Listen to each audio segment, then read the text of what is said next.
After that day, I told myself I would never step foot inside the assembly hall again. I swore it.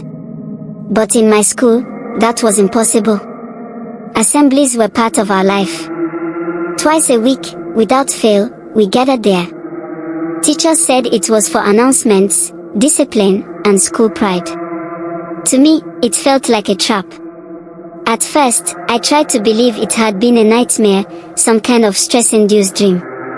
Exams were coming up, maybe I was just tired. But every time the bell rang for assembly, my stomach would clench like a fist. The sound didn't feel like just a bell anymore, it felt like a reminder. A warning. For weeks, nothing strange happened. We lined up, we marched in, the teachers talked, and students yawned. I tried to laugh with my friends. I told myself, see, you imagined it. Nothing's wrong. Still, every time I crossed that hall's doorway, I would glance at the back rows. My eyes would flicker over the shadows, searching. I didn't want to see them, but I couldn't stop looking. And each time, when I saw nothing unusual, I would force myself to relax. Until one morning. It was a Friday. Harmattan season. The air outside was dry, dust floating like invisible smoke. The ground crunched under our shoes as we lined up for assembly. My lips were cracked from the cold wind. I was already irritated, half asleep, when I noticed something that froze my blood. The assembly hall doors were already open. That never happened. Normally, the janitor would come with his heavy bunch of keys, unlock the padlock, and swing them wide in front of everyone.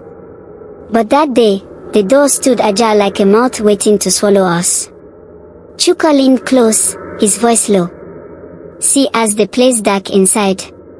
Obi, they forgot to put on the lights. I wanted to laugh, to brush it off, but the words stuck in my throat. Because I could see the lights. They were on. But they flickered faintly, as if struggling, as if the darkness inside the hall was heavier than the bulbs could fight. Still, like sheep, we marched in. Teachers shouting at the back, prefects clapping for order. I felt my chest tighten the moment I stepped inside. Halfway through the hall, I stopped dead in my tracks. Because there they were. The very last row. Sitting perfectly still. The same students from that day, the faceless ones. Their uniforms were the same as ours, neat and pressed, but their faces were blank. No eyes, no mouths. Just pale ovals where features should have been. My heart slammed so hard I thought it would burst. And nobody else noticed. I grabbed Chuka's arm, digging my nails into his sleeve. He winced. Can't you see them? I hissed, my voice trembling. He frowned. See who? What's wrong with you? I wanted to shake him, scream in his face, but then I heard it. That sound. The overlapping voices. Not words, just a murmur at first, like the rumble of a broken radio. My ears rang, my chest tightened. I wanted to run, but my legs felt too heavy. And then it happened. The doors behind us clicked shut. That metallic sound. The same one from before. Not wood.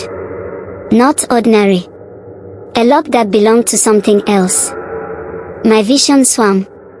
My breath caught in my throat. This time, though, it wasn't just me.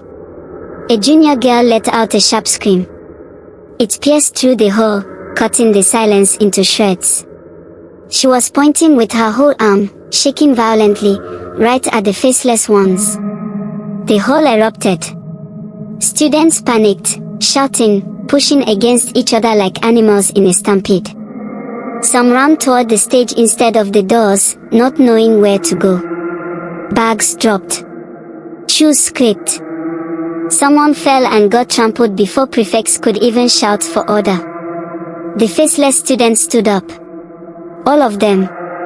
Their movement was unnatural, like paper being dragged in the wind. They didn't bend their knees, didn't shift weight. They just floated upward, stiff, their heads snapping in eerie unison. The sound, God, that sound, of their necks turning filled the hall. A dry cracking, like sticks breaking one after the other. And then every faceless head turned toward us. The voices grew louder, overlapping into a horrible chorus. I clamped my hands over my ears, but it didn't help. It wasn't sound, it was inside me, rattling in my chest. I don't know how long it lasted. Seconds. Minutes. Maybe hours. The chaos around me blurred. Then, the lights above flickered wildly, and darkness swallowed the entire hall. Pitch black. My breath caught. I thought it was the end. When I blinked again, just once, I was back in my classroom. Same teacher. Same chalk squeaking on the board. Same students copying notes, laughing quietly. But this time, my desk was damp with sweat. My hands shook so badly I could barely hold my pen. I looked around, desperate, dizzy. Was it real? Was I losing my mind again? Then I saw her. The junior girl who had screamed. She was seated 2 rows ahead, stiff in her chair, her hair clinging to her sweaty forehead. Slowly, she turned. Our eyes met. Her face was pale, lips trembling. And without speaking, she mouthed the words, "You saw it too." My heart dropped to my stomach. Relief and terror collided inside me. Finally, I wasn't alone. Someone else had seen it. Someone else had been inside that nightmare. But before I could say a word, the bell rang. It rang louder than usual. Too sharp. Almost painful.